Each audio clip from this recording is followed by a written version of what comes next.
I can't believe I never saw episode 2's deleted scenes until now. So much got left on the cutting room floor that maybe shouldn't have. Dooku's background is expanded upon, the relationship between Annie and Padme is more fleshed out, but the one scene I want to focus on in particular is this one. This short, seemingly trivial conversation between Mace and Obi-Wan.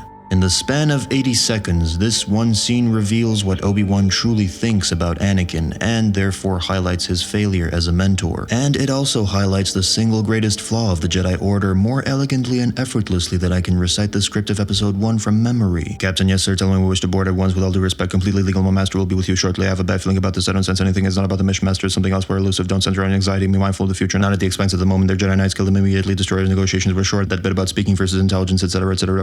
So this scene was later reshot for the final cut of the film, adding Yoda into the mix. The final version removed just a few words here and there, but those words completely reframe the entire conversation. It's a different scene altogether in my opinion. So in the final version, Obi-Wan expresses concern about Anakin's ability to handle the assignment he's been given, and Yoda quickly brushes that off as a broader, more general sense of arrogance that's more and more pervasive in older masters, and is not unique to Anakin. Windu then brings up the prophecy of the Chosen One as a way to kind of reassure Obi-Wan, yet Obi-Wan never gets to reply to make his thoughts on this whole prophecy thing known. But in the deleted scene, things play out differently. It starts off much in the same way, with Kenobi voicing his concerns about Anakin's arrogance, but adds way more to it. He tells Windu that the Council was right about young Skywalker. I'm concerned for my Padawan. He is not ready to be on his own. If the prophecy is true, he is the one who will bring balance to the Force. But he still has much to learn. I realize now what you and Master Yoda knew from the beginning. The boy was too old to start his training. Let me rephrase this in case it didn't register. Obi-Wan Kenobi thinks Anakin shouldn't have been trained, that he shouldn't be here. Anakin's own master was afraid of him, didn't believe in him, and continued to train him purely out of obligation towards his own deceased master. This was implied in episode 1. The boy is dangerous. They all sense it, why can't you? But now it's revealed that 10 years after the fact, his opinion of Anakin hasn't improved. It's deteriorated. That was his biggest failing as a mentor, lack of trust in his disciple. He then goes on to voice his concern about Anakin being near Padme in surprising detail. This is it's some pretty serious, messed up, complicated stuff he's implying here. And what does Mace have to say about all of this? What words of wisdom does this leading member of the Council impart on his fellow Jedi? Obi-Wan, you must have faith that he will choose the right path. Yes, Master.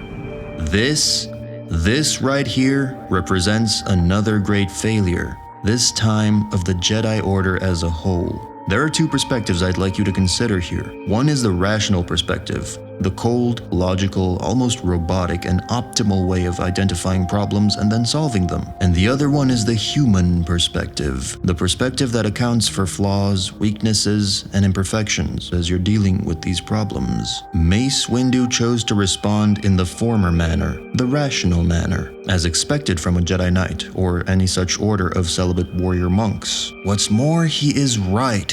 He's dead on the money because, as we already discussed, Obi-Wan's failure was not fully trusting his apprentice. Therefore, the solution, obviously, is to just trust your apprentice. Just have faith in people, in the prophecy, in the Force. This is objectively the correct answer.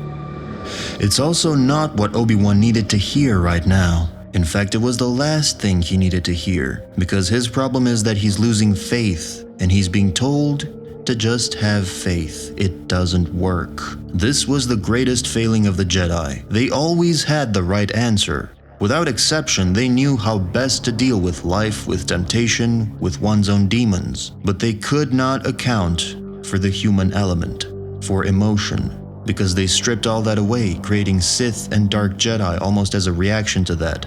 A byproduct, an offshoot of the Jedi. It's ironic. Obi-Wan needed guidance from his mentors and brothers and didn't get it, just as much as Anakin needed guidance from him and he didn't get it. This puts Obi-Wan's line near the end of episode 3 into so much more perspective. I have failed you, Anakin. I have failed you. That was when he realized that he had done something wrong. That's when his lack of faith and strict disciplinary way of teaching his apprentice, an apprentice that needed a different approach, that's when it was all made clear to him. He was not equipped to train Anakin properly, but he could have been had he just listened. Listened to his ward's fears, struggles, his confusion. Just like Mace might have actually helped Obi-Wan if he had just listened. Instead, he told Kenobi what needed to happen, not what Kenobi needed to hear. There's a similar scene in Episode 3 which highlights all of these issues, albeit more subtly.